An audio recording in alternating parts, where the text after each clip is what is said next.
आजच्या दिवसातल्या राजकीय घडामोडींना अगदी चपखल बसणारी आहे। कसं झालंय, आजकाल राजकारणामध्ये एखाद्या पक्षाची, आघाडीची, युतीची मोठ बांधली गेली याचा आनंद व्यक्त करताच दुसऱ्याच क्षणी ते समीकरण मोडलेलं असतं। हे का आणि कसं घडतंय याचंच विश्लेषण आज आपण झिरो आवर मध्ये करणार आहोत। त्यासाठी मी पूर्वी भावे तुमचं स्वागत करते। काल जे इथे होते ते आज कुठे गेले आणि परवा कुठे असतील याचा संदर्भ आपण खरं तर सर्वांनीच गमावलाय। खरं तर महापालिका निवडणुका इतक्या त्वेषाने लढल्यानंतर तरी आपल्या ठरलेल्या समीकरणांशी पक्ष कमिटेड राहतील अशी आशा होती। पण खरं सांगू का, हल्लीचा जमानाच कमिटमेंटचा राहिलेला नसावा। कारण कल्याण डोंबिवलीमध्ये महापालिकेमध्ये आज जे घडलं ते राजकीय सिच्युएशनशिपचं एक उत्तम उदाहरण आहे। आज मनसेने कल्याण डोंबिवलीमध्ये महापालिकेत शिंदेंच्या सेनेला पाठिंबा दिलाय। हे एव्हाना तुम्हाला कळलं असेलच। ठाकरे बंधूंच्या एकत्र येण्याने खुश झालेल्या मतदाराला हे नक्की काय चाललंय असे प्रश्नही आज लगेच पडले असतील। पण आज जे घडलं ते कदाचित उद्या, परवा, अगदी महापौर ठरेपर्यंत आणि कदाचित त्यानंतरही जनतेला रोज पाहावं लागणार आहे। फुटाफुटीचं हे राजकारण पचवावं लागणार आहे आणि म्हणूनच आम्ही आज अशाच आशयाचा प्रश्न तुम्हा जनतेला विचारलाय, तो पाहण्यासाठी जाऊयात पोल सेंटरला।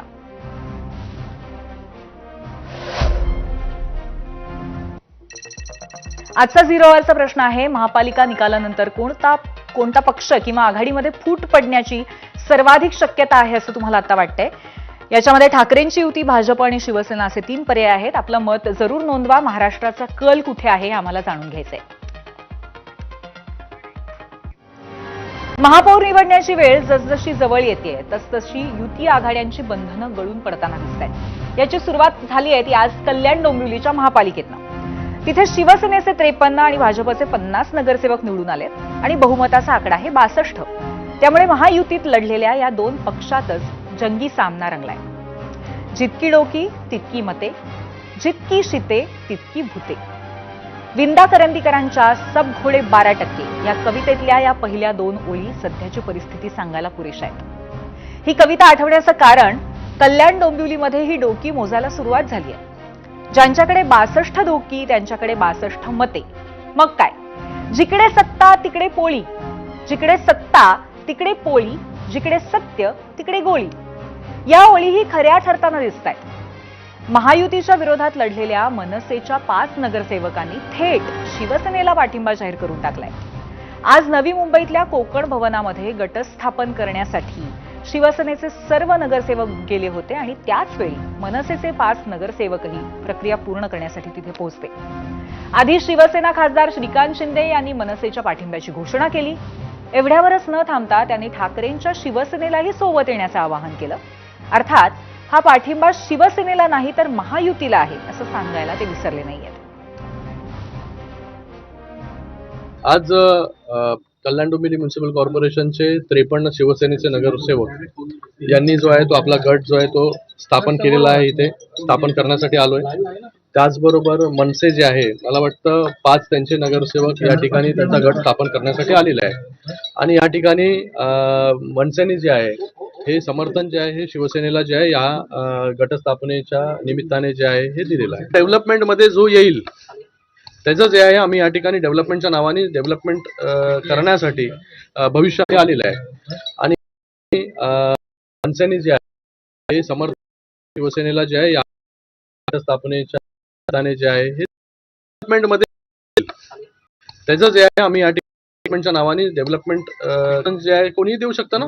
चांगलं काम जर आम्ही करत असू तर समर्थन कोणी द्या आम्हाला। इथे तुम्हाला जे वाटतंय की भारतीय जनता पार्टीला बाजूला ठेवून हे काहीच होणार नाही, तसं भारतीय जनता पार्टी असेल, शिवसेना असेल आणि मनसे असेल या ठिकाणी जे आहे हे सत्ता जे आहे स्थापन करेल आणि उल्हासनगरमध्ये देखील शिवसेना असेल, भारतीय जनता पार्टी असेल, त्याचबरोबर वंचितने आम्हाला अगोदरच सपोर्ट त्या ठिकाणी दिलेला आहे। सगळ्यांनी जर एकत्र आलं सत्ता स्थापनेमध्ये तर मला वाटतं त्या ठिकाणी होणारं डेव्हलपमेंट जे आहे त्याच्यामध्ये कुठेही आडकाठी येणार नाही। चांगल्या प्रकारे जे स्टेबिलिटी त्या ठिकाणी राहील आणि सगळ्या गोष्टी जे आहेत ते व्यवस्थित पार पडतील।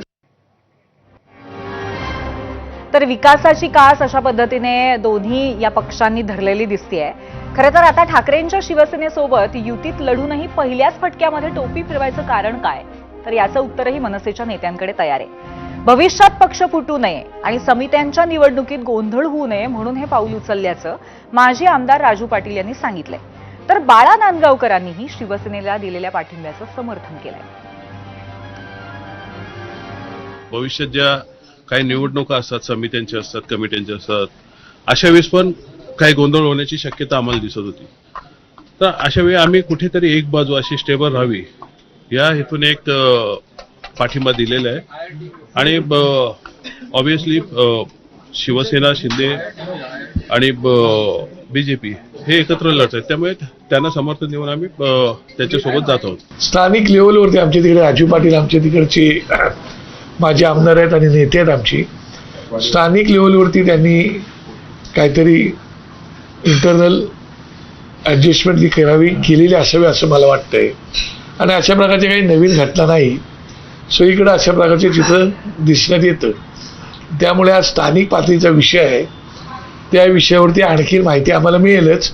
अजूनपर्यंत तरी माहिती आम्हाला मिळालेली नाही, परंतु स्थानिक पातळीवरती अशा प्रकारच्या घटना घडत असतात. आता असं असलं तरी एक गोष्ट मात्र खटकली, ती म्हणजे मनसेचे ज्येष्ठ नेते संदीप देशपांडे यांना या घडामोडींची कल्पना होती की नाही असा प्रश्न मला पडलाय.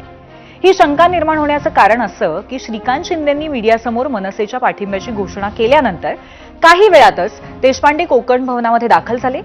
त्यांच्या चेहऱ्यावरती कन्फ्युजन दिसत होतं. आज जाताना ते काय म्हणाले ते तुम्हीच ऐका. आपण पाठिंबा दिल्याचं असं कळत आहे, नेमकं काय आहे या संदर्भामध्ये? कारण श्रीकांत शिंदे देखील पाटलांची बोलतो आणि तुम्हाला सांगतो. राजू पाटील यांच्याशी बोलतो आणि सांगतो एवढंच सांगून देशपांडे आत गेले. पण आतून बाहेर आल्यानंतर मात्र त्यांनी शिवसेनेला दिलेल्या पाठिंब्याचं कसं समर्थन केलंय तुम्ही स्वतःच ऐका. आम्ही सगळ्यांशीच लढलो ना कल्याण डोंबिवलीला. आमच्या विरुद्ध 8 उमेदवार यांचे पण होते, उद्धव बाळासाहेब ठाकरेंच्या शिवसेनेचे पण होते, आम्ही शिंदेच्या शिवसेने बोलतो आणि सांगतो एवढंच सांगून देशपांडे गेले. पण आता मात्र त्यांनी शिवसेनेला दिलेल्या पाठिंब्याचं कसं समर्थन केलंय तुम्ही स्वतःच ऐका. आम्ही सगळ्यांशीच लढलो ना कल्याण डोंबिवली बरोबर पण लढलो, आम्ही भारतीय जनता पक्षावर लढलो, सगळ्यांबरोबर लढलो. शेवट असं आहे की आता एकदा निवडणूक संपल्यानंतर जे आमचे निवडून आलेले नगरसेवक आहेत त्यांना जे योग्य वाटतं त्या पद्धतीने निर्णय घ्यायची मुभा पक्षाने राजू पाटील यांना दिलेली. त्याप्रमाणे जो हिताचा पक्ष हिताच्या दृष्टीने स्थानिक राजकारणाच्या दृष्टीने जो योग्य निर्णय तो त्यांनी केला. याच्यामध्ये पक्ष म्हणून काही भूमिका नाही, स्थानिक जे राजकारण आहे त्या अनुषंगाने घेतलेली. अचानक असे धक्के बसल्यावरती सुरू होते ती चर्चा आणि आता या खेळीने शह नेमका कोणाला बसलाय याची चर्चा सुरू झाली आहे. कारण भाजपला सत्तेतून बाहेर ठेवण्यासाठी शिवसेनेनं जुळवाजुळव सुरू केल्याची कुसबूस राजकीय वर्तुळात सुरू झाली आहे. मात्र सध्या तरी दोन्ही पक्षांचे नेते कल्याण डोंबिवलीमध्ये महायुतीच सत्ता स्थापन करेल असं सांगतायत. या ठिकाणी शिवसेना भाजप महायुती म्हणून कल्याण डोंबिवली महानगरपालिकेच्या निवडणुका आम्ही लढलेल्या आहेत आणि सत्तेमध्ये सुद्धा शिवसेना भाजप महायुती म्हणूनच आम्ही बसणार आहोत. जर विकासासाठी जर सर्वजण एकत्र येत असतील तर आम्ही त्यांचं स्वागतच करू. आमच्या सोबत आले तर आम्ही मनसे म्हणजे काय MIM नाही आहे की त्यांना आम्ही बाजूला करायचं. त्याच्यामुळे मनसे जर विकासासाठी जर सोबत येत असतील, काही शहर लेवलचे राजकारण असतात, शहर लेवलचं विकासाचं राजकारण असतं, त्यात जर बरोबर येत असतील तर नक्कीच स्वागत करू. विकासाच्या भूमिकेवर त्या ठिकाणी मनसे शिवसेनेसोबत येत असेल आणि महायुतीचा शिवसेनेसोबत भाग बघण्यात असेल, समर्थन देत असेल तर त्याचं स्वागतच त्या ठिकाणी आहे. खरं म्हणजे त्या ठिकाणी भारतीय जनता पार्टी आणि शिवसेना महायुतीचं निर्विवाद बहुमत आहे. त्याच्यामुळे काही सत्ता स्थापनेची अडचण नव्हती. परंतु जर त्यांना आणखी पक्ष वाढवायचा आहे, सोबत आणखी घटक पक्ष घ्यायचा असेल तर आमचा आक्षेप असायचं काही कारण नाही आहे. आणि या संदर्भात श्रीकांत शिंदेनेही सांगितलंय, सरकार आम्ही महायुती म्हणूनच त्या ठिकाणी सत्ता स्थापन करू. आता मनसेचा पाठिंबा एकट्या शिवसेनेला आहे की महायुतीला आहे हे येत्या काही दिवसात समजेलच. पण यामुळे ब्रँड ठाकरेला पहिला हादरा बसलाय हे मात्र नक्की आहे. त्यामुळेच कल्याण डोंबिवलीच्या या घटनांमुळे ठाकरेंच्या शिवसेनेचे खासदार संजय राऊत यांचा संताप झाला. दुपारी माध्यमांशी बोलताना त्यांनी या प्रकारावरती तीव्र शब्दामध्ये नापसंती व्यक्त केली.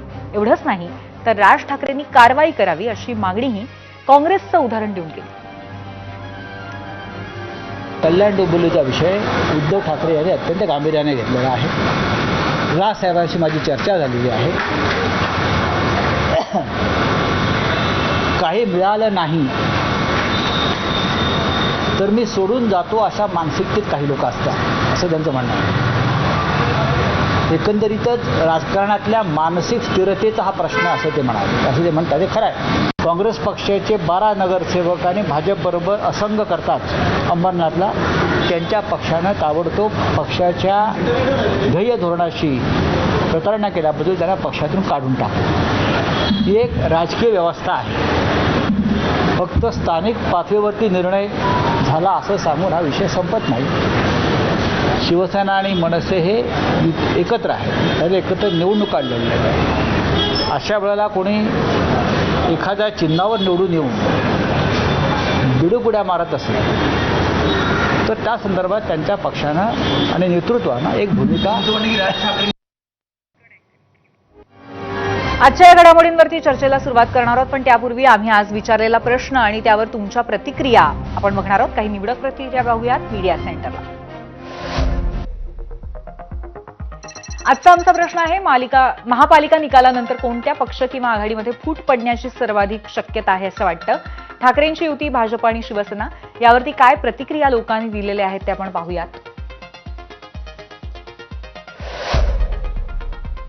तुमच्या प्रतिक्रिया आपण बघतोय. एक्सवरून विनोद मुंढे म्हणतायत, सत्तेची वाटणी सुरू झाली की फूट ही ठरलेलीच असते.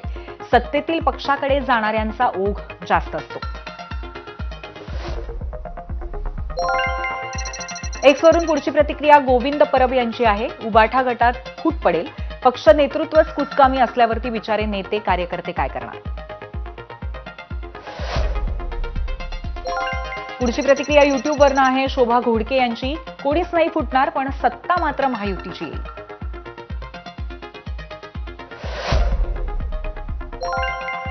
युट्यूबवरनं पुढची प्रतिक्रिया शेखर धामणसकर यांची आहे.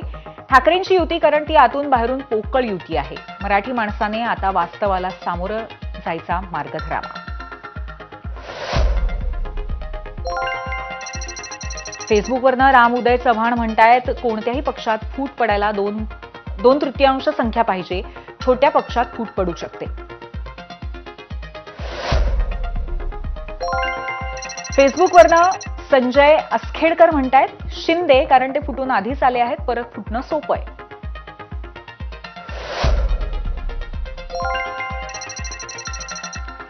भाजप आणि शिंदे गटामध्ये फूट पडेल 100%. महादेव पातुरकर यांची इन्स्टाग्रामवरनं प्रतिक्रिया आहे.